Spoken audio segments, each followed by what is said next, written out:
মমতাবিহীন কাল স্রোতে বাংলার রাষ্ট্রসীমা হতে নির্বাসিতা তুমি, সুন্দরী শ্রীভূমি।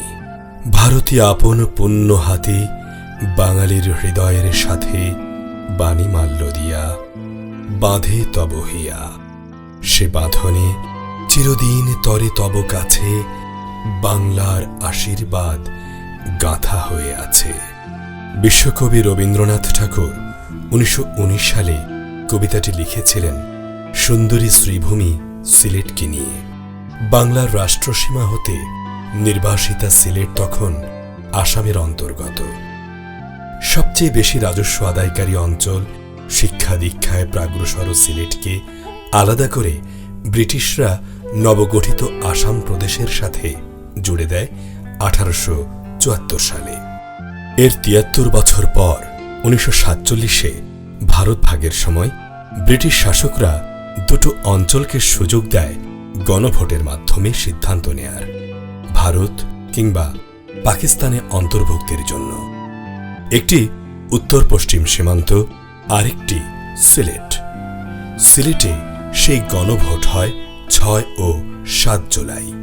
অবিভক্ত বাংলার মুখ্যমন্ত্রী হোসেন শহীদ সোহরাওয়ার্দীর নির্দেশে পাকিস্তানের পক্ষে প্রচারণা ও গণসংযোগে সে সময় 200 কর্মী নিয়ে সিলেট এসেছিলেন 27 বছরের তরুণ ছাত্রনেতা শেখ মুজিবুর রহমান।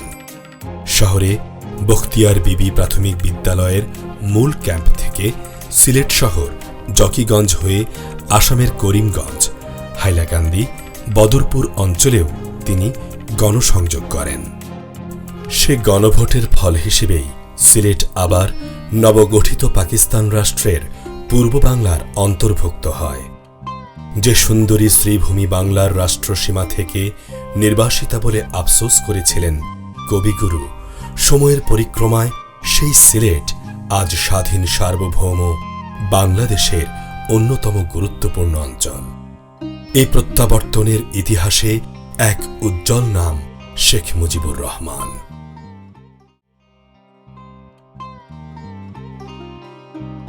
দুটি পাতা একটি কুড়ির সবুজ শ্যামল সিলেট ছিল পূর্ববঙ্গের চায়ের রাজধানী, অথচ চা শিল্পে কোনো কর্তৃত্বই ছিল না বাঙালিদের।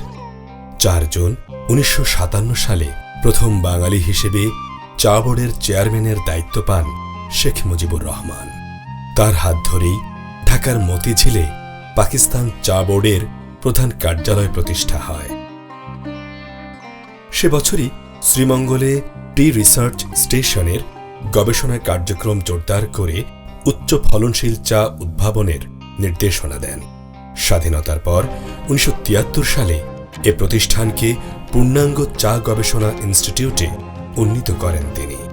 চাকে দেশের অন্যতম রপ্তানি পণ্য এবং পূর্ণাঙ্গ শিল্প প্রতিষ্ঠায় বঙ্গবন্ধু শেখ মুজিবুর রহমানের ভূমিকা ছিল অবিস্মরণীয়।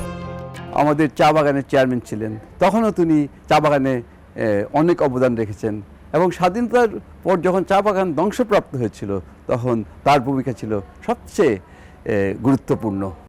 তার উদ্যোগে স্বাধীন বাংলাদেশে চা শ্রমিকরা ভোটাধিকার এবং চা সংসদে প্রতিনিধিত্বের সুযোগ পান। শ্রমিকদের বিনামূল্যে বাসস্থান, সুপেয় পানি, প্রাথমিক শিক্ষা এবং রেশন প্রাপ্তিও নিশ্চিত করেন বঙ্গবন্ধু। আজকে যে আমরা জনপ্রতিনিধি হয়েছি একমাত্র বঙ্গবন্ধুর কারণে। আমি মনে করি যে বঙ্গবন্ধু যদি ভোটাধিকার না দিতেন আজকে আমরা জনপ্রতিনিধি হইতে পারতাম না। এবং আজকে সর্বক্ষেত্রে, চাকুরির ক্ষেত্রে বলেন, ব্যবসা ক্ষেত্রে বলেন, সর্বক্ষেত্রে চা বাগানের শ্রমিকরা আজকে এগিয়ে যাচ্ছে। প্রবাসী সরকার গঠন করে সশস্ত্র উপায়ে বাংলাদেশকে স্বাধীন করার সম্ভাব্যতা যাচাইয়ের জন্য শেখ মুজিবুর রহমান 1962 সালের 5 ফেব্রুয়ারি গোলাউড়া হয়ে ভারতের আগরতলা যান। সে উদ্যোগে তার সাথে যুক্ত ছিলেন সিলেটের চা বাগান মালিক মোয়াজ্জেম হোসেন চৌধুরী।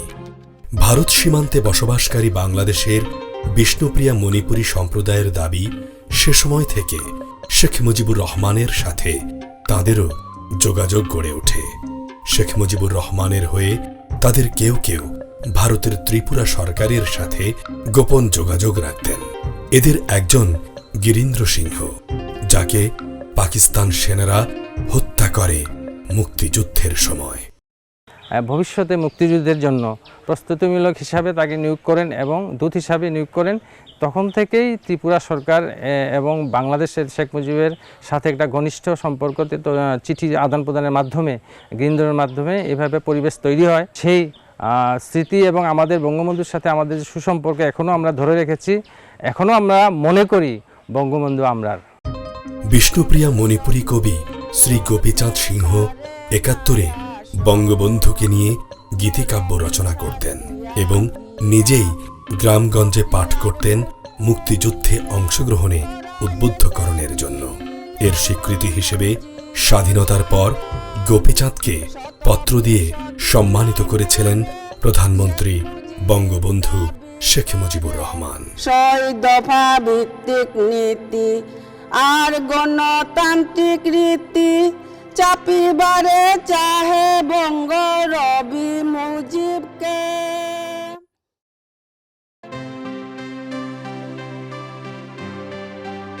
১৯৫৬ সাল ব্রিটেনের রাজধানী লন্ডনে প্রথম যান শেখ মুজিবুর রহমান। প্রবাসী সিলেটিদের সাথে সৌহার্দ্যের সেই শুরু। এরপর ১৯৫৮, ১৯৬৩ ও ১৯৬৪ সাল পূর্ববঙ্গের স্বাধীনতা সংগ্রামে প্রবাসীদের আর্থিক ও কূটনৈতিক সমর্থন নিয়ে ১৯৬৪-র ফেব্রুয়ারিতে প্রবাসী নেতা তাসাদ্দুক আহমদের সাথে গোপন বৈঠক করেন তিনি। আগরতলা ষড়যন্ত্র মামলায় কারান্তরীণ শেখ মুজিবুর রহমানের বিচার শুরু হয় ১৯৬৮ সালে। তার মুক্তির দাবিতে দেশের মতো লন্ডনেও প্রবাসী সিলেটিদের নেতৃত্বে আন্দোলন গড়ে ওঠে। উত্তাল সে সময় পাকিস্তানের প্রেসিডেন্ট আইয়ুব খান লন্ডন সফরে গেলে বিক্ষুব্ধ প্রবাসীরা তার হোটেল ঘেরাও করেন। বিশ্ব গণমাধ্যমে প্রবাসীদের সে আন্দোলন গুরুত্ব পায়। মুজিব মুক্তির লক্ষ্যে গঠন করা হয় শেখ মুজিব ডিফেন্স ফান্ড। সেই ফান্ডেই বিখ্যাত আইনজীবী টমাস উইলিয়াম কিউসিকে বঙ্গবন্ধুর মামলা পরিচালনার জন্য দেশে পাঠানো হয়। মুক্তি পেয়ে বঙ্গবন্ধু ১৯৬৯ সালের অক্টোবরে আবারও লন্ডনে যান। প্রবাসী সিলেটিদের কৃতজ্ঞতা জানান, পাশাপাশি ভবিষ্যৎ মুক্তি সংগ্রাম নিয়েও বিভিন্ন বৈঠকে পরামর্শ করেন। বিশেষ করে যখন আমি জেলে ছিলাম, লন্ডনের প্রবাসী ভাইরা তারা অনেক টাকা জমা করেছেন, আমাকে সাহায্য করেছেন, এজিটেশন করেছেন। এমনকি এখান থেকে তারা আমার সাহায্যের জন্য একজন লয়ার পাঠিয়েছেন, যিনি একজন পার্লামেন্টের মেম্বার, যাকে আমি চিনি এবং জানি, বড় ভালো লোক বলে আমার মনে হলো, Thomas William MP and QC. তাকে এখান থেকে এরা পাঠিয়েছিলেন। সেজন্য আমার কর্তব্য ছিল তাদের একবার দেখা। তাদের সঙ্গে দেখা করলাম, আলোচনা করলাম। এরপর ৭০-এর ৩ ফেব্রুয়ারি সিলেটের নির্বাচনী জনসভায়ও প্রবাসীদের প্রতি গভীর কৃতজ্ঞতা প্রকাশ করেন বঙ্গবন্ধু শেখ মুজিবুর রহমান। ৭১-এর মুক্তিযুদ্ধ, বঙ্গবন্ধুর মুক্তি ও স্বাধীন বাংলাদেশের পক্ষে আবারও প্রবাসীরা শুরু করেন কূটনৈতিক ও আর্থিক লড়াই। ৪ এপ্রিল ট্রাফালগার স্কয়ারে কয়েক হাজার মানুষের সমাবেশে স্বাধীন বাংলাদেশের পতাকা উত্তোলন করা হয়। গঠন করা হয় স্টিয়ারিং কমিটি। সেই বিশাল কনভেনশনে লুলু বিলকিস বানুর সভাপতিত্বে দীর্ঘ ৩ ঘন্টা আলাপ আলোচনার মাধ্যমে ঠিক হলো যে 4টি রিজন করা হবে সারা ইউনাইটেড কিংডম, সবার কাছে গ্রহণযোগ্য, যাদের নেতৃত্ব কোনো বিতর্কিত না, যারা শেখ মান্নান, শামসুর রহমান লন্ডন থেকে, ব্র্যাডফোর্ড থেকে মনোয়ার হোসেন, বার্মিংহাম থেকে আজিজুল হক ভুইয়া, আর ম্যানচেস্টার থেকে কবির চৌধুরী। আমি সর্বকনিষ্ঠ। ৭২-এর ৮ জানুয়ারি পাকিস্তানের কারাগার থেকে মুক্ত হয়ে সরাসরি লন্ডন যান স্বাধীন বাংলাদেশের স্থপতি বঙ্গবন্ধু শেখ মুজিবুর রহমান। প্রবাসীদের আন্তরিক ভালোবাসায় আবারও সিক্ত হন তিনি। ১৯৭৩ স্বাধীন বাংলাদেশের প্রথম নির্বাচন। বঙ্গবন্ধুর বদান্যতায় প্রবাসী প্রতিনিধি হিসাবে সংসদ সদস্য নির্বাচিত হন লন্ডনী আব্দুল মান্নান সানু মিয়া।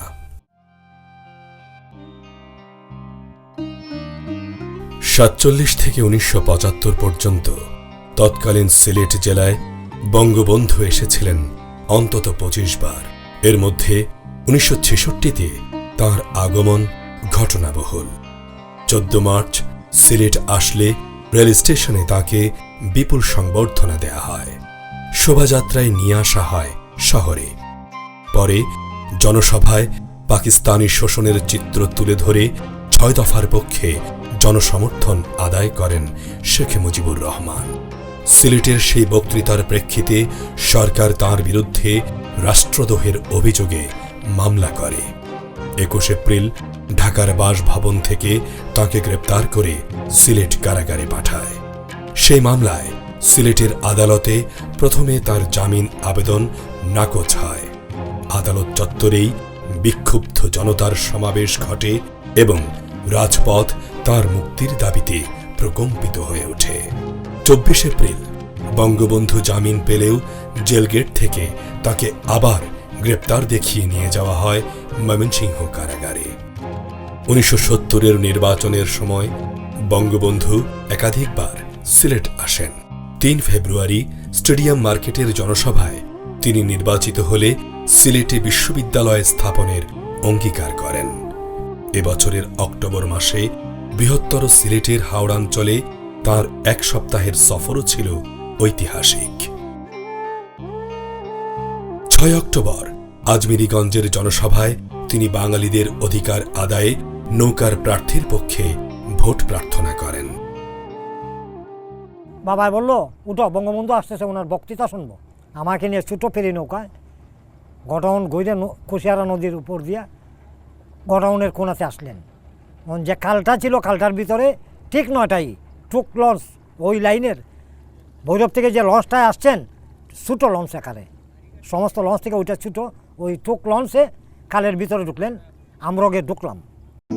7 তারিখ দিরাই এবং 8 অক্টোবর জামালগঞ্জের প্রত্যন্ত গ্রামগঞ্জে জনসংযোগ শেষে সাচনা বাজারে জনসভায় ভাষণ দেন বঙ্গবন্ধু। নদী ও হাওড় ঘেরা সাচনায় হাজার হাজার মানুষ নৌকায় যোগ দেন তার জনসভায়। এইদিকে কোনো ঘর দুয়ার ছিল না, এইদিকে নদী, এইদিকে হাওর, সামনেটা মানে হাওর, হাজার হাজার লোক মানে এখানে হারাইলা ছিল। এবং যতটুকু আপনার মানে তীরে হারাই বাজারে ছিল, এর দ্বিগুণ ছিল নৌকাতে। দিনটি ছিল শুক্রবার। এ মসজিদেই জুমার নামাজ পড়েছিলেন শেখ মুজিবুর রহমান। সুনামগঞ্জের দুর্গম ধর্মপাশা উপজেলার রাজাপুর গ্রামে আওয়ামী লীগ নেতা মনসব রাজা চৌধুরী মহারাজ মিয়ার এই লাল সবুজের বাড়িতে উঠান বৈঠকে বক্তৃতা করেছিলেন তিনি। বঙ্গবন্ধুর স্মৃতিধন্য এই মসজিদ ও বাড়িটিকে এখনো সংরক্ষণ করে রেখেছেন তার উত্তরসূরিরা। বঙ্গবন্ধুকে ভালোবাসি বলেই আমার আব্বা 1989 যখন মারা যান, তখন আমাকে বলে গেছেন, বাবা তুমি এই যে স্মৃতিটা, বঙ্গবন্ধুর স্মৃতিটা তুমি ধরে রাখবে। আমি আমার আব্বার কথা শুনে আমার মনে গেঁথে রেখেছি, বঙ্গবন্ধু তোমাকে ভালোবাসি, তাই এই তোমার যে গড়ে এসেছিলে সেই গড়টা সেই অবস্থায় আমি রেখে দিয়েছি। বঙ্গবন্ধুর সেই জনসংযোগে হাওড়াঞ্চলে আওয়ামী লীগের যে জনভিত্তি গড়ে উঠেছিল তা এখনো অটুট। সাধারণের মুখে মুখে ফেরে এখনো তাদের প্রিয় বঙ্গবন্ধুর স্মৃতিগাথা। এইগুলো পড়বে বাজারে কাটে। হ্যাঁ, এখানে আসলাম সন্ধ্যা 7টা, 7:30 সময় লঞ্চ লাগাইছে। আমিও লঞ্চে, এর ফলে আমার পরে এই মানুষে বলছে যে বঙ্গবন্ধু হয়েছে, বঙ্গবন্ধু হয়েছে, ধরো না বেড়া বেটে নাই, মানে কেউ পানি ভেঙে আইছে, কেউ উংলাতে আইছে, নৌকাতে আইছে। ভাই আমার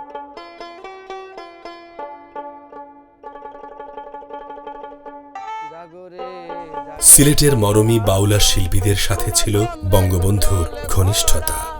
সাধক শাহ আব্দুল করিম, কামাল পাশা, দূরবীন শাহ, শফিকুন্নুর তাকে নিয়ে রচনা করেছেন অনেক গান।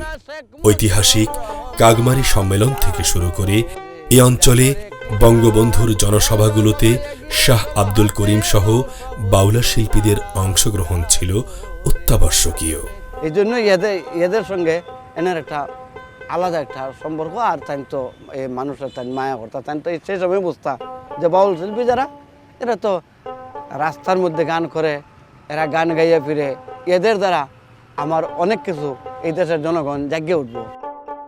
পাহাড়, বন, হাওড়ে নদী, চা বাগান সমৃদ্ধ সিলেটের রয়েছে সংস্কৃতি, ইতিহাস, ঐতিহ্যের নিজস্বতা। এই পরম্পরায় সিলেটবাসী বঙ্গবন্ধুকে গ্রহণ করেছিলেন শ্রদ্ধা ও ভালোবাসায়, নিজেদের মানুষ হিসেবে। মাথায় উঁচু করে স্বাধীনের পতাকা উড়ে, গর্বে মাথা উঁচু করে স্বাধীনের পতাকা উড়ে, বাউল কবি ব্যাখ্যা করে, বাউল কবি ব্যাখ্যা করে, কয় তোমারে জাতির পিতা, আসে আজি প্রাণ কুলিয়া, পাক পাকানে তরুলতা, আসে আজি প্রাণ কুলিয়া, পাক পাকানে তরুলতা।